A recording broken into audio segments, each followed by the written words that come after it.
David. Hi, Natalie. How are you? I'm really good, thanks. Thank you for inviting me on tonight. Brilliant. Thank you for having me. If there is anybody watching live and you're able to comment to let me know that this is live okay and that you can all hear me, that would be really super useful.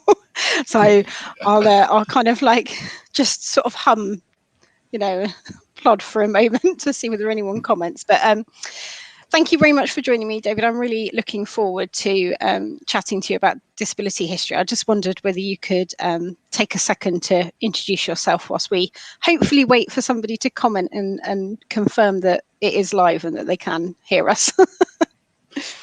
Sure. Well, hi, everyone. My name is David Turner, and I'm Professor of History at Swansea University, where I teach and research disability history.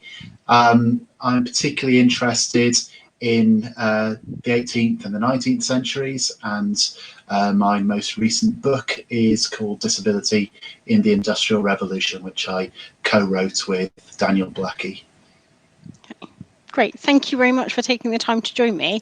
So I was wondering, could you tell me a little bit about, I think when I think about disabled people in the past, I often assume that they were marginalised and unheard and maybe to a certain degree not made visible. But I wonder how accurate that is during the Industrial Revolution, obviously because of the increase of work accidents and mechanisations and things like that. So I wonder whether you could tell me a little bit about that. So sort of how visible would disabled people have been during the Industrial Revolution? Yeah, well, it's a bit of a myth, really, that disabled people disappear from society around about the time of the Industrial Revolution. So, because there's an argument that with the economic changes that take place in the 18th and 19th centuries, this made it harder for disabled people to find work, and so they were increasingly shut away in asylums and workhouses and other kinds of institutions. But that really wasn't everyone's experience at all. I mean, what you actually find when you start reading sources from this time is just how visible disabled people were. So you have people commenting on visiting industrial areas such as the cotton and woolen districts in northern England, and just being amazed by the sheer numbers of disabled people that they are encountering on the streets. There's even one newspaper correspondent who goes to the coal and iron town, Merthyr Tydfil, in South Wales, and in around about 1850, and he remarks that there seems to be more people with wooden legs in the streets of Merthyr Tydfil than almost anywhere else in the country. So disabled people are absolutely everywhere in industrial Britain. I'm so glad you used that example, because I have ancestors from Merthyr Tydfil that would have been there in about the 1850s. Wow, as well. Yeah. So it makes it much more easy to depict their life. But so why were those disabled people so much more visible? Is that because of work-related accidents predominantly? That's a big factor in all of this. So the areas I've talked about just now, like the South Wales coalfield and the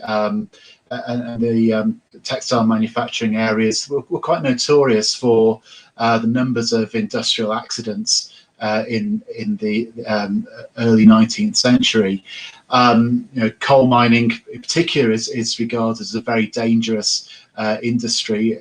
We most often think about it as an industry which has very high mortality, so lots of people losing their lives in accidents, and lots of people did, but there were many more people left seriously injured or permanently disabled as a result of working in coal mines. And we also find so lots of accounts of people suffering terrible injuries in machinery accidents in factories and so on. And so these are the kind of people who get noticed by social commentators in the Industrial Revolution. I think it's also a fact, also related to the fact that more people are moving from the countryside into towns at this time as well. And so as urban populations grow, so disabled people perhaps become a bit more conspicuous in ways that they weren't in rural communities. So this kind of coming together of people in industrial towns makes disability very noticeable, and so it's picked up on by social commentators and other people writing at the time. And did attitudes vary between the people who were born with disabilities and people whose disabilities or developed disabilities due to illness, etc., but compared to people who'd had whose disabilities had been caused through work-related accidents? Was there like a different attitudes for different types of disability or different causes of disability? Yeah, I mean, the key word there is causes, and attitudes towards disability almost at any point in history are not uniform. So there's always lots of differentiation in the way in which people view disabled people, and the causes of disability are really, really important in that. So if someone is disabled as a result of something which can be seen as their own fault, whether it's through reckless behaviour or through some kind of moral failing, like drinking too much, for example, then these people are more stigmatised than those whose impairments are seen as not being anything that they could do to prevent, whether that's being born with a particular impairment or acquiring it in tragic circumstances in an industrial accident. Okay. Yeah, I guess in some ways that's not much different to nowadays. I think in some cases anyway. So you talk about quite notable things like loss of limbs, but I'm guessing, some of the work that people were doing would also have put them under quite an immense amount of stress. So I'm guessing there was also, I don't know whether, maybe not a rise in mental health conditions, but I wonder kind of how that those kind of mental illnesses are caused by things like stress and working in a really dangerous environment, and how visible those were, and what the attitudes towards that was, if that makes sense. It does, and yeah, I mean, for us, it's very, very difficult to sort of imagine that the stresses of going to work every day in a place where you could expect to be seriously injured, if not killed. I mean, that must put enormous strain on people. But these mental impairments are much less visible in our sources. So, missing limbs get commented on all the time, but work-related stress, as I suppose we call it now, is much harder to find in our sources. We do find some references to it. We talk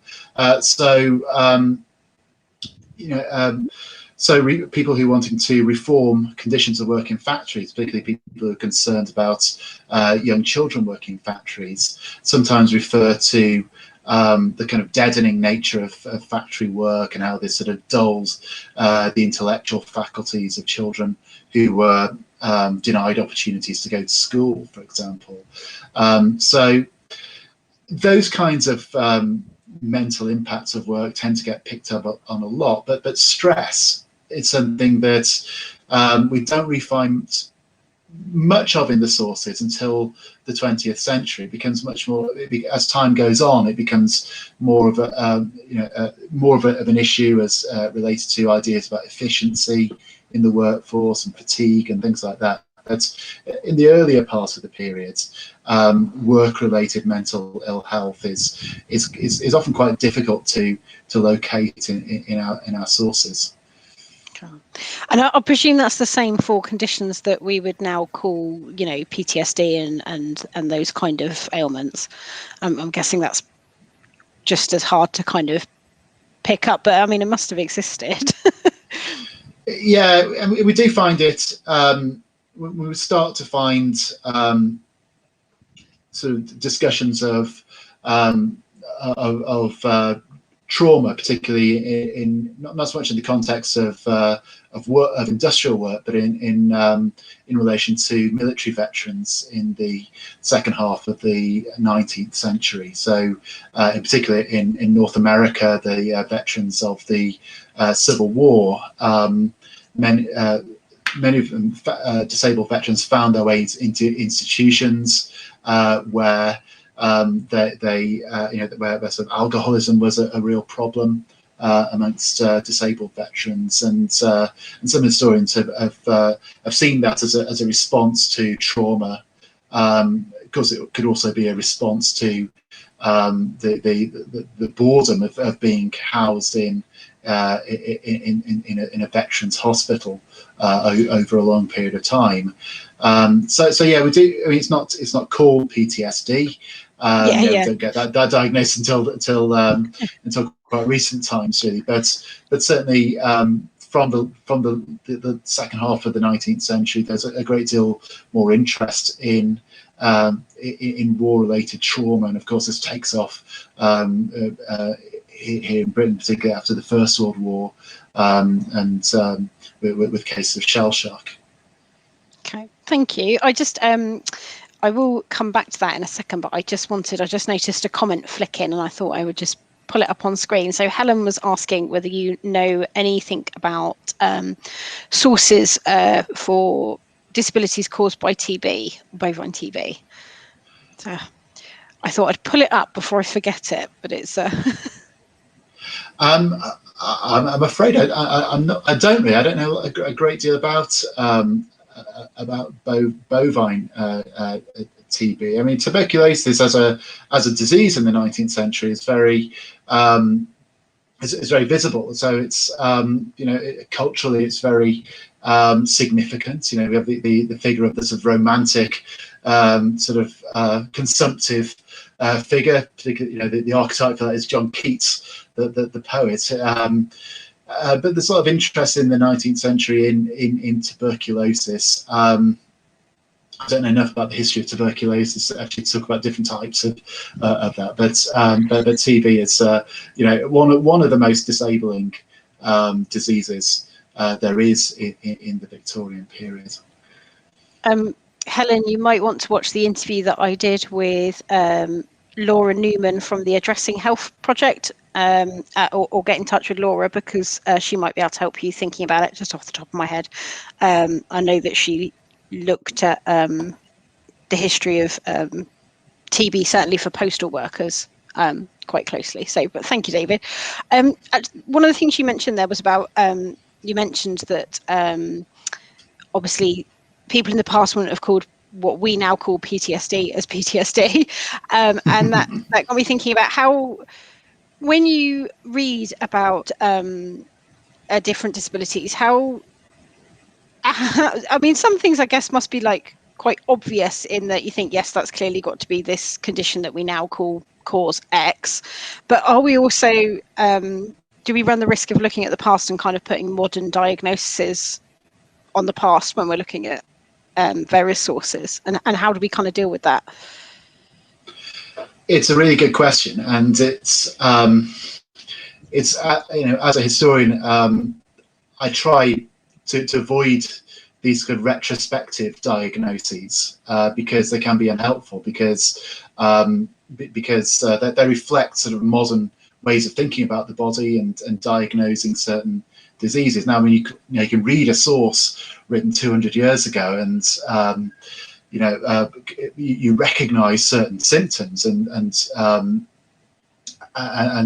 think, oh, that person must have this particular condition. But I think we need to be very careful about labelling people in that way, and sort of because ideas about the human body, what causes disease, these change over time. And so as a historian, I'm really interested in those changing explanations and how diseases and impairments made sense in the context of their own time. So to get around that as a problem, I think that the best thing is to try and understand those,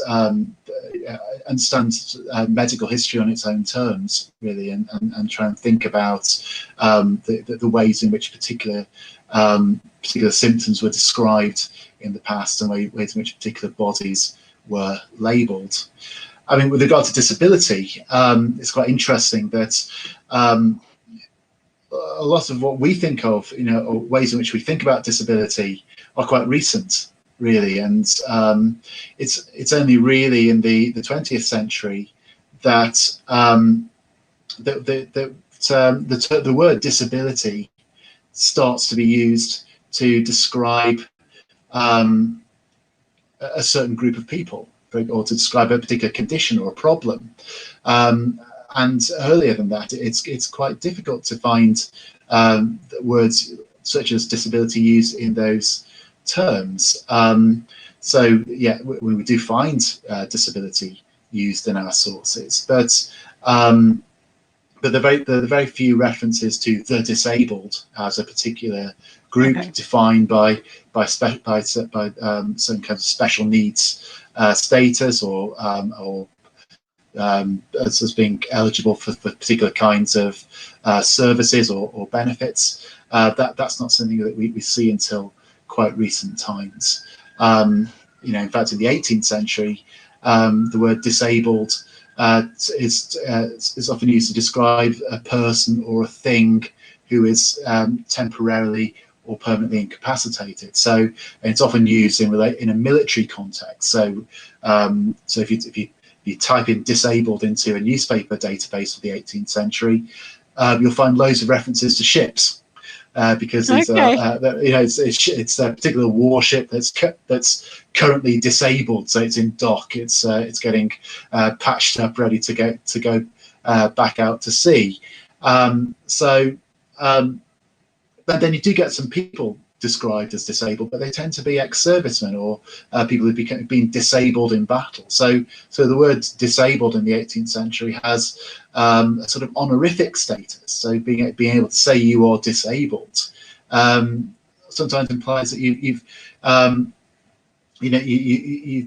become incapacitated in a noble cause on the battlefield. So it's not necessarily something that everybody can lay claim to. I mean, by the time you get to the 19th century, it becomes a bit more widely used. But these terms like disabled and disability evolve over time. They aren't the same kind of. They don't have the same meanings the further back in time we go. I find that really interesting, because it makes me wonder how people might have defined themselves, or their own impairments, or their own or simply their own differences, just being differently abled. No, I wonder whether how they considered themselves in that respect. And obviously I'm guessing it varies widely. It does. And one thing that's quite shocking, I suppose, to us today, is the kind of quite blunt language people use to describe disability in the past. So nowadays, we see terms like cripple, for example, as being offensive, and rightly so. So it's a term which sort of denotes disability as a pitiable state, and so it's a term that we shouldn't use. But we see people in the 18th and 19th centuries describing themselves in those terms, and sometimes or quite often they do so in a strategic way. So one source I've used quite a lot of is records of poor relief, particularly letters written by people trying to claim assistance, often from a parish where they're living some distance from. So they have to describe their situation in ways that's going to make their case most effectively to an overseer. And so so writers of these letters, whether it's the pauper themselves or somebody writing on their behalf, because not everyone had the literacy skills to be able to write a letter, often describe their impairments or illnesses in very kind of pitiable terms. So they'll say, I am a poor cripple, and I'm a true object of compassion. And this is quite strategic use of language. It's and it is something which resonates with if people who need to claim disability benefits today often sort of find themselves having to kind of adopt a certain kind of role to present their disability in the worst possible light, not because they're lying about it, just because it's so difficult to convince others of their needs. And so you find this in the past as well. So people use quite direct and quite sort of evocative terms, sometimes which might sort of present themselves in a rather demeaning way, but it's strategic. It's designed to get what meagre support was available to them. That makes complete sense, and I think maybe we don't give people in the past enough credit in terms of that kind of strategy, developing those kind of strategies. So I find that really interesting. I've just got another question pop up actually, which is similar, along the similar lines to the discussion we're having on language. So just pop it up through from Rachel. Rachel would like to know how were children considered and treated in the past? So children with disabilities, were they sent to institutions, or might they have lived within a community? Well, that's a really great question, and the answer to the question, were they institutionalized, or were they in the community? The answer is both, and it depends, I suppose, and that those aren't great answers, perhaps. But the position of disabled children was quite complicated. I mean, in the 18th century, there is a growing interest in the problem of disabled children, particularly about how children would support themselves when they grew up, and so there is some investment in developing opportunities for disabled children. Now, some of these are in the community. They are so poor law overseers I've just mentioned. They aren't all evil. That they are also creative. They also one of the things that they do is to subsidise work opportunities. So sometimes the parish subsidises the wages of young people so that they can enter employment, so they can learn skills and at least contribute in some way to their own upkeep. So so at a local level, then, at a community level, we do see some attempts to try and improve the chances of disabled children.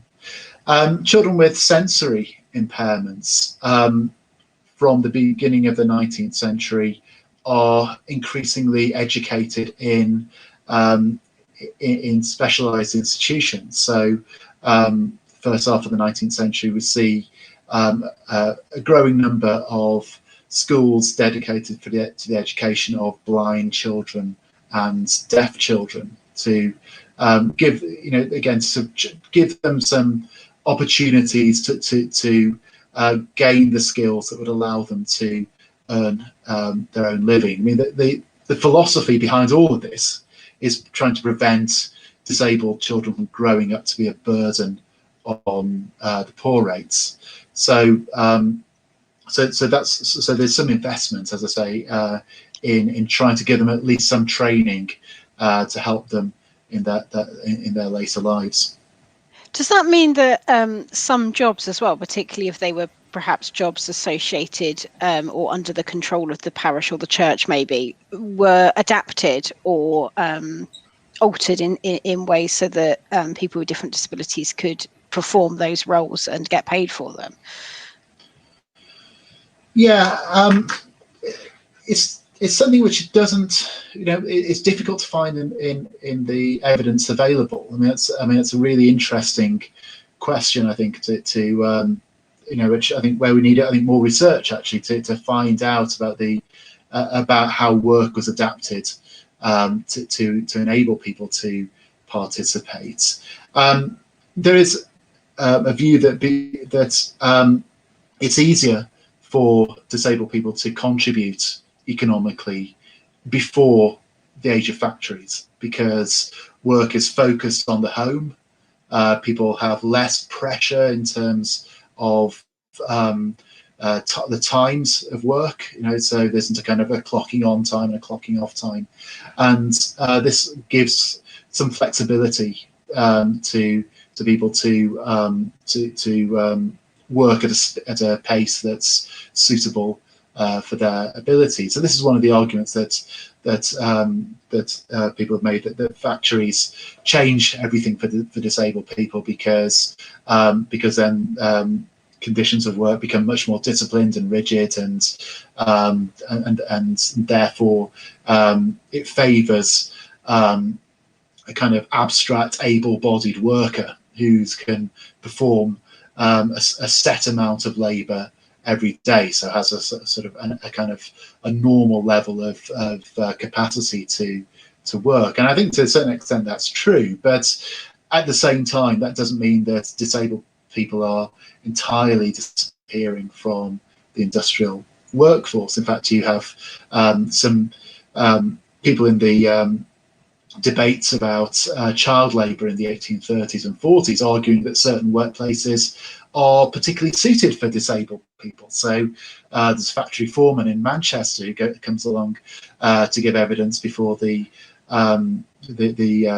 Factory Commission in 1833, who argues that because factories are mechanised, work isn't as hard, and so factories are great if you're disabled. And there's a colliery.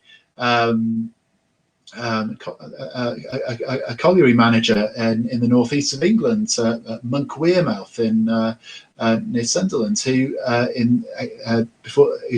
gives evidence to the 1842 Children's Employment Commission about work in coal mines, and he says that the conditions in his coal mine are really underground. It's very warm. It's sort of a particularly hot mine, and so he describes it as an asylum for asthmatic people. Coal mines. If you've got asthma, coal mines are great, and I beg to differ on that point, but his argument was that that working in a constant warm temperature is more healthy than being out in the fields in the wind and the rain, being exposed to extremes of temperature, which was seen as having a bad effect on people's health. So that's a good example of an argument which seems strange to us today, but kind of made sense in the context of medical ideas at the time. Yeah, they must have had serious concerns about British weather if they were worried about extremes of different temperatures outside, especially if they were here this month. As Rachel was just commenting to say thank you, and she found that really eye-opening, because she hadn't realised there was a much wider view of disabled children than she'd previously thought. So I'm just scanning my questions, actually, because a lot of the questions that I had written down we have just answered as we've been naturally chatting, which is always good. So so one of the things that I wanted to ask you about, and it kind of goes back to that idea of stereotyping, really, is how did they view the relationship between somebody's external appearance, or a disability that might cause obvious external differences, and internal character? Because I think stereotypically we tend to think of, certainly later Victorian kind of phonology and that kind of thing, that they would think that having some sort of physical impairment would be a reflection on your internal character. But I wonder whether that's almost like a really simplified and romanticized view through period dramas and things like that, basically. So I just wonder if you could expand on it a little bit. Well, that connection is there, and as you say, that as the Victorian period goes on, we have eugenics, which is sort of making all kinds of judgments about people's capacities based on their appearance, particularly on their racial characteristics. So these ideas are really powerful, and arguably become more powerful actually as time goes on. So late 18th, so late 19th and early 20th centuries are sort of the high point, if that's the right word, which probably isn't, but the moment when eugenics has its sort of strongest hold over social and intellectual life. There's a view that one of the cliches of disability history, or views that people have of disabled people in the past, is that in centuries gone by, there's a kind of close connection between disability and punishment for sin, and so the obvious example is Shakespeare's portrayal of Richard III, as a sort of evil character whose deformity kind of body reflects his evil character, his evil characteristics, and of course he's presented as a bad guy in that particular play. Those connections were there for people to use, but they weren't. I wouldn't say this is a particularly universal view of disability in history. So if the circumstances permitted, then yes, people were able to draw those connections and to and to make that sort of association between outward characteristics and in a character, but it isn't a particularly dominant view of disability in history, and I don't think it's certainly in the period of history I'm interested in, the 18th and 19th centuries, it's not really the dominant religious view of disability. I mean, religious writers in the 18th and 19th century often talk about disability as a kind of as a test, really. It's something where it's that almost gave you an opportunity to demonstrate your faith. So how you dealt with affliction was really, really important. So in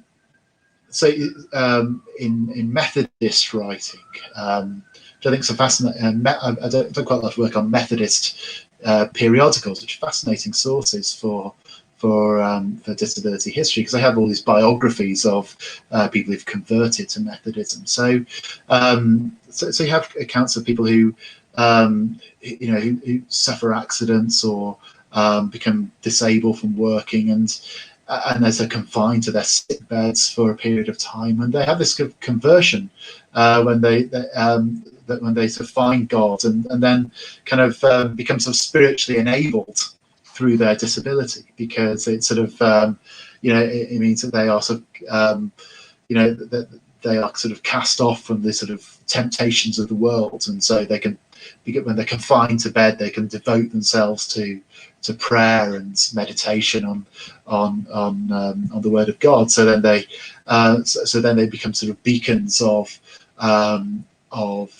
religious good conduct, and some disabled workers go on to become Methodist preachers and have this sort of really important spiritual role in their community. So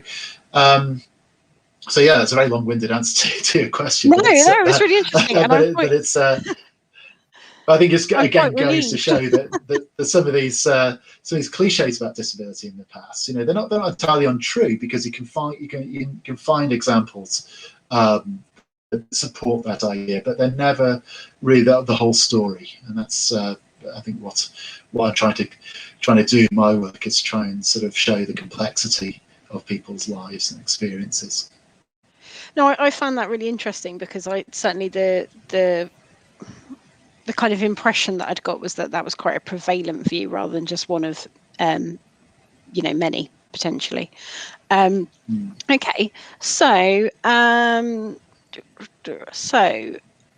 you mentioned then like the Methodist periodicals there, which I found quite interesting. So again, I have Methodist ancestors as well, being at least a quarter Welsh. So But yeah, so my Methodist would be really interesting.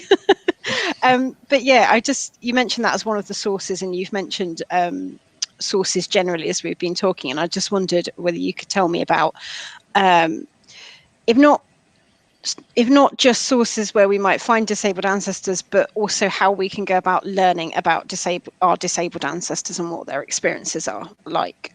So after this interview. Well, I'd love people to watch this and be inspired to try and find out more about their disabled ancestors, because we all have disabled ancestors, and Yeah. that's another thing I think is really important to emphasise, that disability history isn't just about an oppressed minority. It's not about it's about everybody's experience, because we all have disabled ancestors, disabled family members. We all, many of us will experience disability at some point in our lives if we aren't doing so already. So this is really, really important, and I hope people will go out and discover some really interesting stories about their ancestors. So where should you look? Well,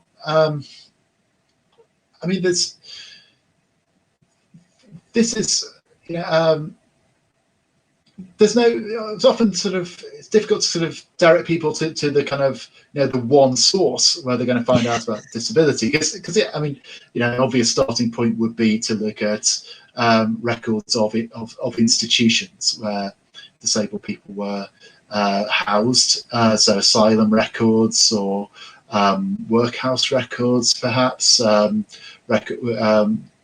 The schools for deaf and blind children that I mentioned earlier on, they have some very interesting archives, and so you can find out about children who attended these institutions. But institutionalization is not the whole story, really. So there's the growth of asylums in the 19th century after the 1845 Act. It's about 74,000 patients in this by 900, and that asylum population increases very significantly in the first half of the 20th century.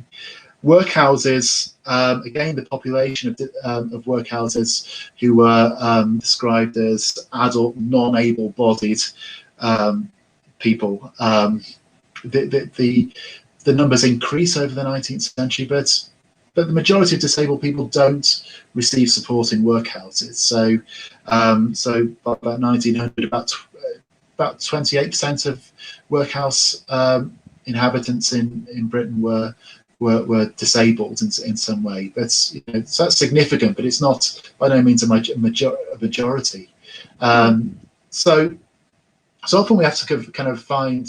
So if we want to look beyond institutions, then we need to be a bit more creative about the ways in which we use sources. And so I found newspaper records really fascinating, and the fact that so much of it is digitized nowadays makes disability history a lot easier, because for a topic like disability, where we're looking at people who often didn't leave records of their own, we are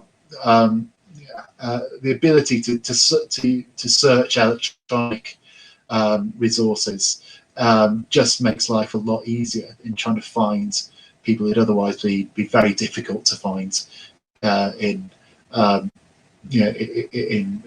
newspapers and other sources.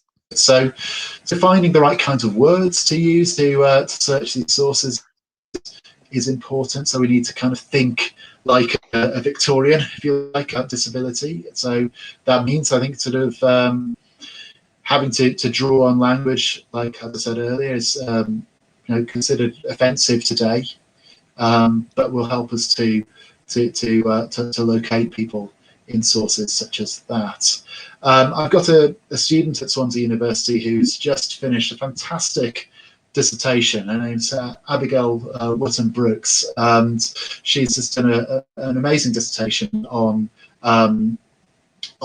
disabled people in Merthyr Tydfil, And and she used the 1851 census as her main source for that. Yeah. Now, the census isn't brilliant, I would say, as a source for disability history, because most disabilities aren't recorded in the census. So, so people with sensory impairments are there in the 1851 census, but if you look for some physical impairments, the population of Merthyr with wooden legs and so on, which are mentioned in the Morning Chronicle in 1858, they aren't going to appear in the census as disabled. So, but nevertheless, I think that there's some really interesting material in the census to think about, where disabled people are living in the community.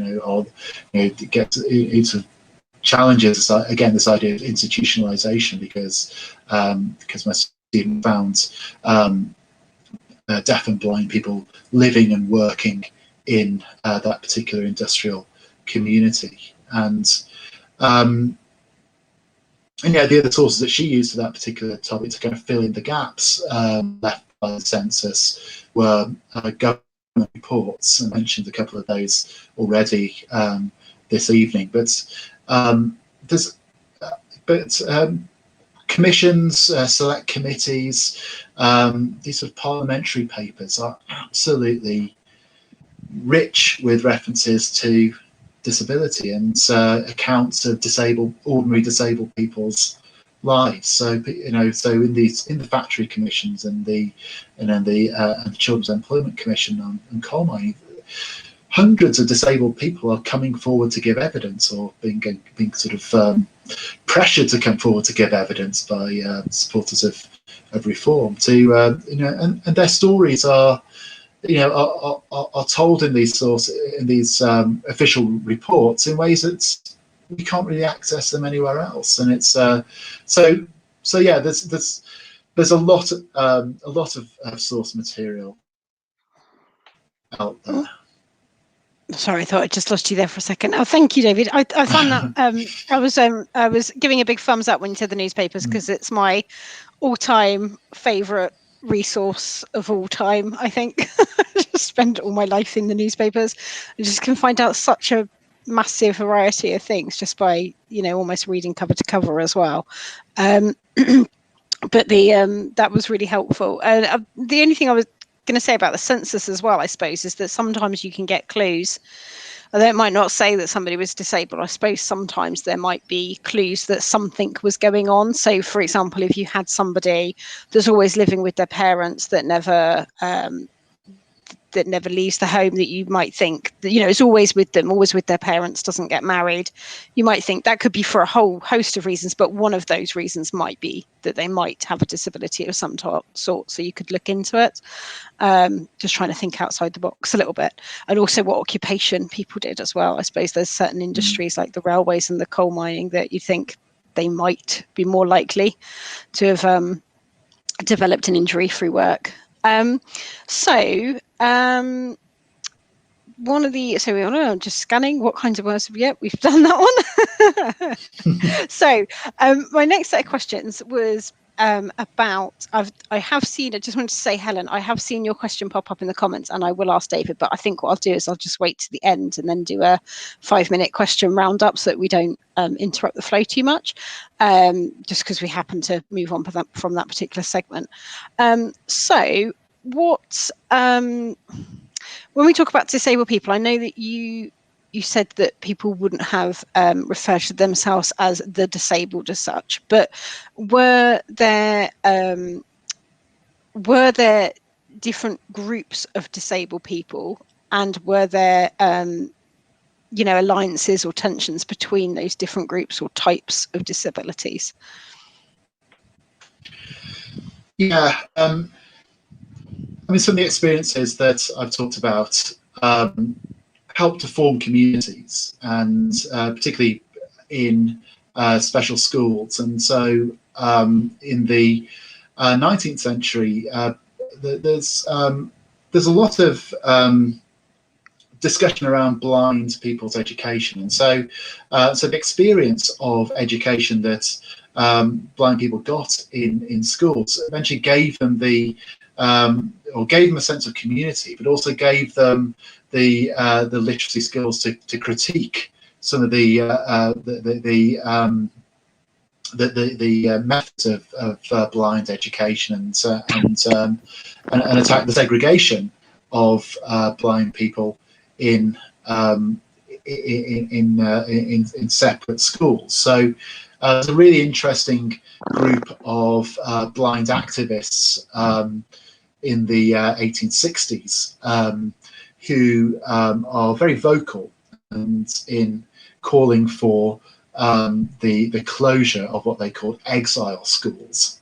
So these are schools for blind children, and so their argument was that by shutting blind people away in schools, with other blind people, this was this kind of sort of increased the ignorance of the rest of society about blindness, and that it made it very difficult for those people who've been institutionalized to reintegrate into society, and that it increased loneliness and health problems. Actually, it's a good example of going back to your questions of, they were concerned about the impact on people's minds about being segregated from society. So they argued for integrated education, so that blind children should be educated alongside sighted children, and that and this is the way in which these kinds of barriers would be broken down. So they had a very, very distinctive agenda. Really, they talked about blind and deaf people as belonging to a distinctive group. They called themselves the four-sensed. So rather than call themselves disabled, they use this term, which is really interesting because it's sort of natural difference rather than sort of impairment or deficit. And so they were very vocal in calling for reform. I mean, ultimately, they weren't particularly successful. What actually happened was that other blind educationists came along and sort of argued for the benefits of separate schooling, and that actually the conditions in those schools needed to be improved, not necessarily, and integration wasn't necessarily the way. So yeah, you get these sort of communities of disabled people emerging in particular settings, like in schools and also earlier on in certain industrial communities, particularly around the campaign for reducing the hours of work in factories. So we do have some disabled people who were quite important to that campaign, whose contributions are largely forgotten about today. But because they were able to talk about their lived experience of becoming disabled through working in factories, then their testimonies were very useful for the campaign to reduce the hours of work in these factories.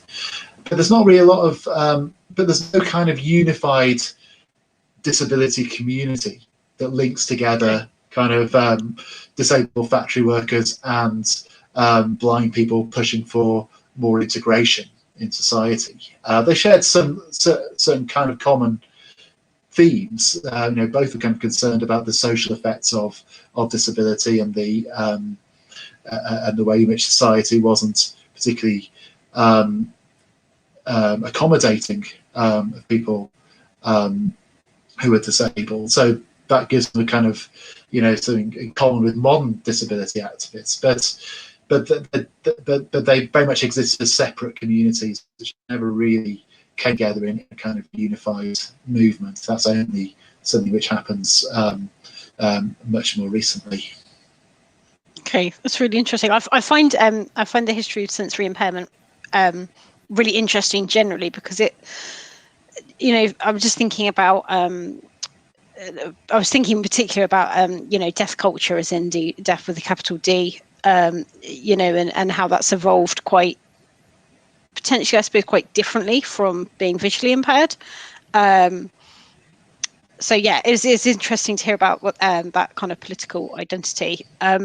So I will just open up to questions. Sorry, I was just scanning the comments.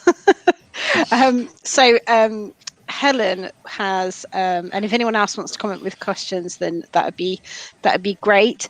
So Helen was asking about one of the topics that we were discussing earlier about that kind of physical appearance and internal being, and she was asking what disabilities would be thought to have, as having a moral cause.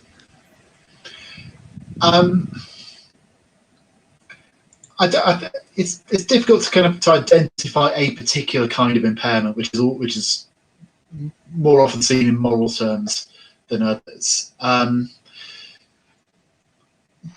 But we do see, I mean, one example of the sort of differentiation around of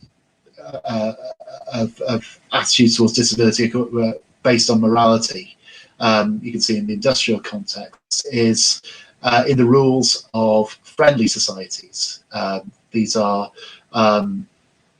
organisations which spring up everywhere in industrial Britain. They are kind of the forerunners, I suppose, of modern health insurance. So workers pay in a certain amount every week, and that hopefully provides them with some kind of support, whether it's sick pay or medical care when they fall ill.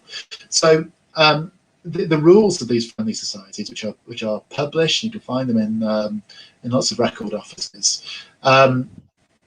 often have exclusions, like modern insurance policies are full of exclusions, preventing saying under circumstances where you can't actually claim any support, and they're very, very clear about the moral causes of disability. So they often have rules which say, if you're disabled by fighting or if you're disabled by drinking, then you shall have no support from the friendly society. So yeah, it's more about weighing up the causes of an individual's impairment rather than the nature of that impairment itself, I think. So you bring up an interesting point there. So if you became disabled through something like fighting or drinking, and your friendly society won't pay out to you, and you can no longer work, what were your options? Literally hope that your family supports you, go into an institution of some sort, or the workhouse. And was there anything else? Well, those are the main options, I suppose. I mean, the family is really important. I mean, the family is actually the first port of call. So, for anybody who is who needs care of any kind, then there's an expectation, there's actually a legal obligation on families to support their relatives. So you actually I found a few cases of people who are prosecuted in this period for sending their elderly parents to the workhouse because they don't want to look after them at home. And I've found a few cases of that when I've been looking at family history as well. It's interesting. And I'm guessing when you say family as well, although perhaps not legally, I think maybe we might think of family as an immediate unit, but I think in the past perhaps that family was wider potentially as well, as in cousins and a wider group. But sorry, I interrupted you. Yeah, I know it's so that's really interesting. And so yeah, I mean, the poor relief is I suppose the fallback, which is after 1834, that's supposed to be provided through the workhouse, but it's very often not still. So the majority of disabled people get support outside of workhouses rather than inside them. And then there's begging as well, and so one of the most common ways in which we kind of find sort of disability written about in newspapers is in the context of begging and people being arrested for vagrancy. And in the 19th century, after the 1824 Vagrancy Act, so the act of showing your deformities or sores on the street could land you in trouble with the police. And so so destitution is a reality of life for some disabled people who don't have those other kinds of support. And then there's also kind of a case of a private charity of not necessarily state supported, but just of appeals being made for to kind of help individuals who are in trouble. So we're in coal mining, for example, if someone was injured at work and not able to go back, then sometimes their colleagues would have something called a gathering, which is a kind of a whip round, basically, to give them a bit of money to buy some tools or to buy some things they could sell. And I promise this is my very last example from Merthyr Tydfil tonight, but there's a fantastic account of somebody, I think a commercial traveller, describing arriving in Merthyr in the mid-Victorian period, and almost as soon as he gets off the coach, he is asked to buy a raffle ticket to buy a wooden leg for a young man. So there's these kind of ingenious sort of examples of fundraising. I've seen examples of fundraising, similar sort of things in the newspapers as well, and it lists all the people that have donated as well, which is quite nice. Got this long list of who actually puts the money forward. There's a historian called a fantastic historian who sadly died a few years ago, Paul Longmore, who described that as conspicuous contribution. This sort of, not just being charitable towards disabled people, but being seen to be charitable in that way. Yeah. We've got another question pop up from Sarah, who says, I think some of this we've answered slightly, but was disability viewed differently depending on your class or your gender? Yeah, definitely. And this makes it, that's why, I'm reluctant to talk about sort of general attitudes towards disability or general experiences of disability in the past, because so much depends on your social backgrounds, whether you're a man or a woman, and all these things are, age and so forth. All these things have a bearing on people's experiences, which makes it very difficult to generalise about disabled people being marginalised or all being institutionalised or anything like that, because in certain circumstances your social background could shield you from these kinds of situations, I suppose. So yeah, I mean,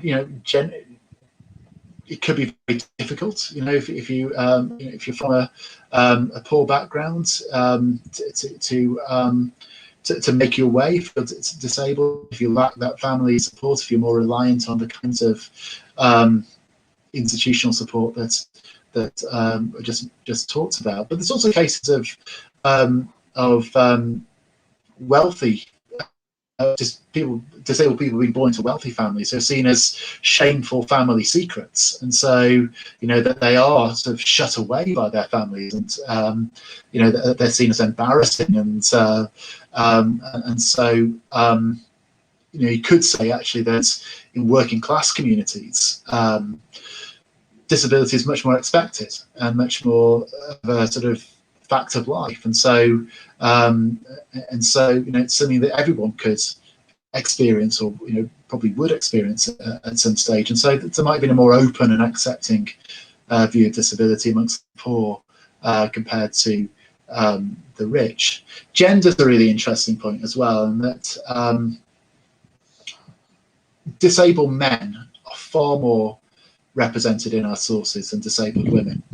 And that's, partly because, men are more, men are more visible in history than women are. But I think there's something going on with disability as well. That actually, so when that newspaper reporter went to Merthyr in 1850, and noticed all these wooden legs, he was noticing men with wooden legs because they would be more visible because of their clothing, and there's more pressure on women to conceal deformity. So factory reformers in the 1830s who are trying to get disabled people to come forward and tell their stories are saying that actually it's very hard. There are lots of young women with disabilities in towns like Leeds and Bradford, but they're very reluctant to come forward because that means exposing themselves as being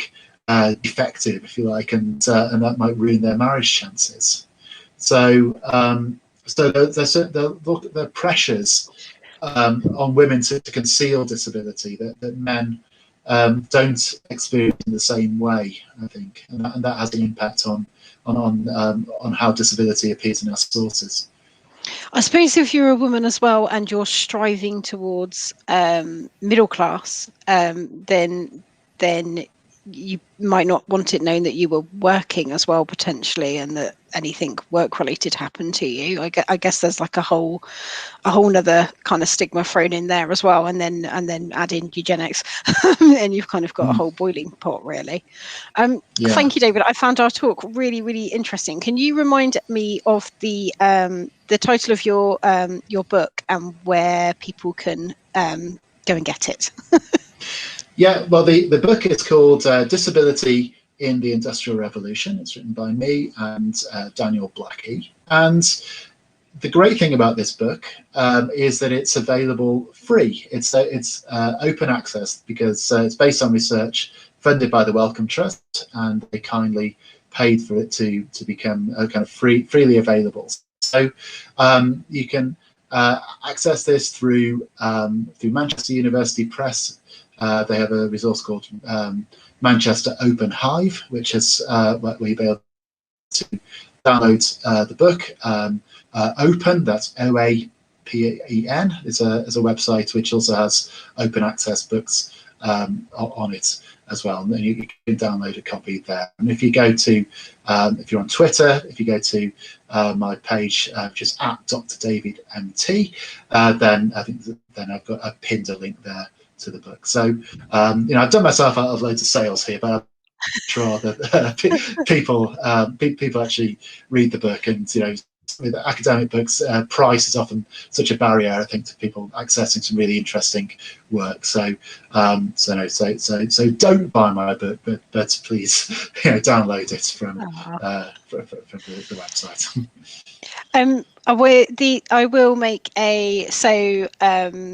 if you've enjoyed this interview, then there are lots of other twice removed interviews on my website, which is www.genealogystories.co.uk. And I will add a page about this interview. I tend to add some related resources to that page as well, so I'll make sure it's on there. But yeah, thank you, David, very much for your time. I really enjoyed chatting, and I'd urge everyone to have a look for their disabled ancestors. And even if you don't find a disabled ancestor in your tree or can't find evidence, your ancestors would have met disabled people and worked with disabled people and had disabled friends. So I think it's still a really important aspect of their lives, even if they perhaps themselves, you can't find that they were had any disabilities themselves. Gosh, it's definitely 9 o'clock because I clearly lost the plot on that last sentence. So thank you for bearing with me. But thank you very much, David. And I will lose my mouse just as I go to hit the broadcast. This is the problem with having two screens. Right. Okay. Oh, everyone's just quite a few thank you comments coming in, which is I'll just share with you, David, because it's always nice to see after you've just been talking, isn't it? That's lovely. Thanks, everyone. Thanks for watching.